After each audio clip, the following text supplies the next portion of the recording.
Saudari-saudaraku yang terkasih, berjumpa kembali bersama saya, Inspirasiku di Antara.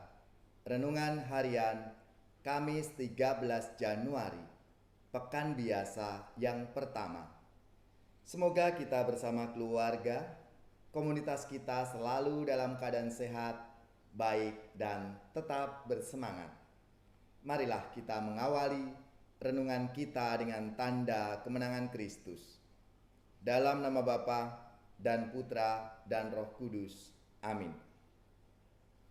Allah Bapa yang Maha Pengasih, kami bersyukur kepadamu karena Engkau selalu menaruh belas kasih dalam setiap langkah hidup kami.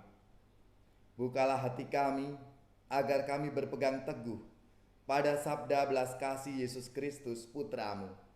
Sebab dialah Tuhan pengantara kami yang bersama dengan Dikau dalam persatuan Roh Kudus, hidup dan berkuasa Allah sepanjang segala masa.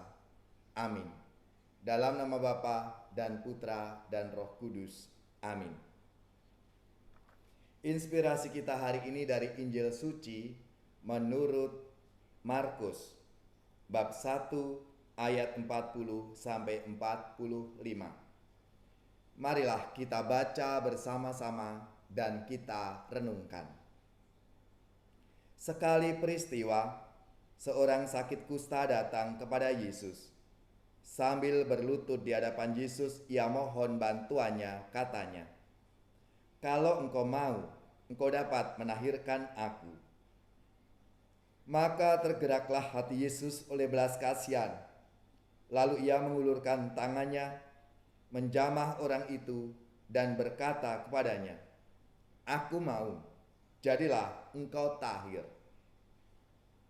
Seketika itu juga lenyaplah penyakit kusta orang itu dan ia menjadi tahir. Segera Yesus menyuruh orang itu pergi dengan peringatan keras, katanya, "Ingatlah, janganlah engkau memberitahukan hal ini kepada siapapun, tetapi pergilah, perlihatkanlah dirimu kepada imam dan persembahkanlah untuk penahiranmu persembahan yang diperintahkan oleh Musa sebagai bukti bagi mereka." Tetapi orang itu pergi memberitakan peristiwa itu dan menyebarkannya kemana-mana, sehingga Yesus tidak dapat lagi terang-terangan masuk ke dalam kota. Yesus tinggal di luar kota, di tempat-tempat yang sepi.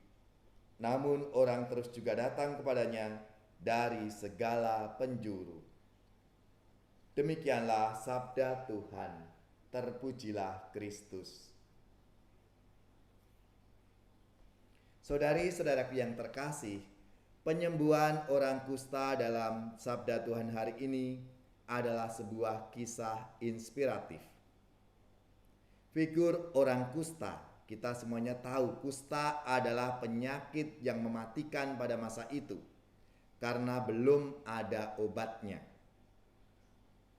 Orang yang terkena kusta akan mengalami penderitaan hebat karena penyakit itu sendiri maupun pengasingan yang diciptakan oleh lingkungan sosialnya. Orang kusta dalam perikop ini adalah pribadi yang bersahaja karena penderitaan itu tidak merampas keyakinannya akan kuasa Allah yang menyelamatkan. Kendati pun menderita, orang kusta itu tidak memaksakan karya penyembuhan itu menurut kehendaknya pribadi, tetapi menyesuaikan dengan rencana Allah. Sedangkan yang kedua, kita tahu siapa itu Kristus adalah sosok Allah yang berbelas kasih, yaitu Allah yang mampu membaca dan memberikan jawaban atas kebutuhan umat manusia. Penyembuhan orang kusta adalah bukti kemahakuasaan Allah.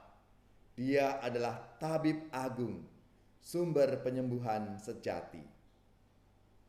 Saudari-saudaraku yang terkasih, lewat sabda Tuhan hari ini kita semua diajak untuk menyatukan seluruh pengalaman hidup kita, suka duka kita di dalam Tuhan. Biarlah Tuhan menyatukan di dalam rahmat dan kasih-Nya, memberkati seluruh pengalaman hidup kita itu, sehingga kita mengalami rahmat dan damai Tuhan. Marilah kita pun juga dipakai untuk menjadi saluran rahmat dan berkat dari Tuhan dalam hidup kita setiap hari.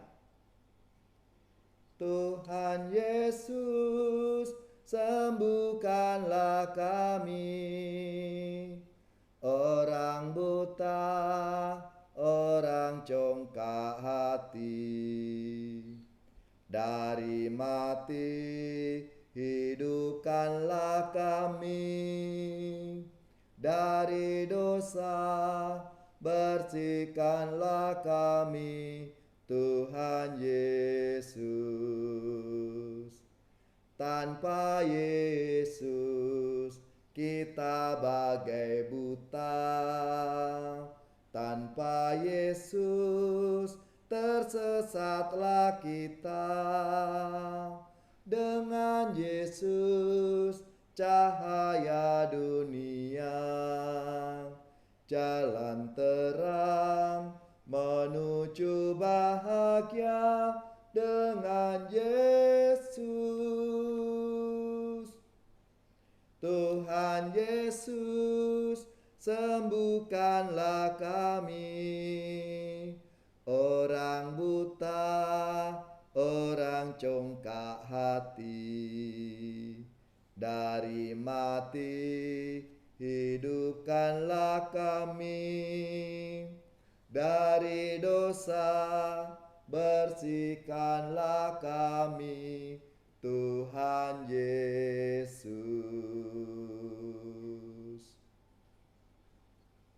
Semoga saudara-saudari sekalian, keluarga-keluarga komunitas kita, orang-orang yang kita doakan, mereka yang sakit, yang menderita, seluruh tugas, belajar, pekerjaan, usaha serta karya pelayanan kita dibimbing, dilindungi dan diberkati oleh Allah yang Maha Kuasa, Bapa dan Putra dan Roh Kudus. Amin.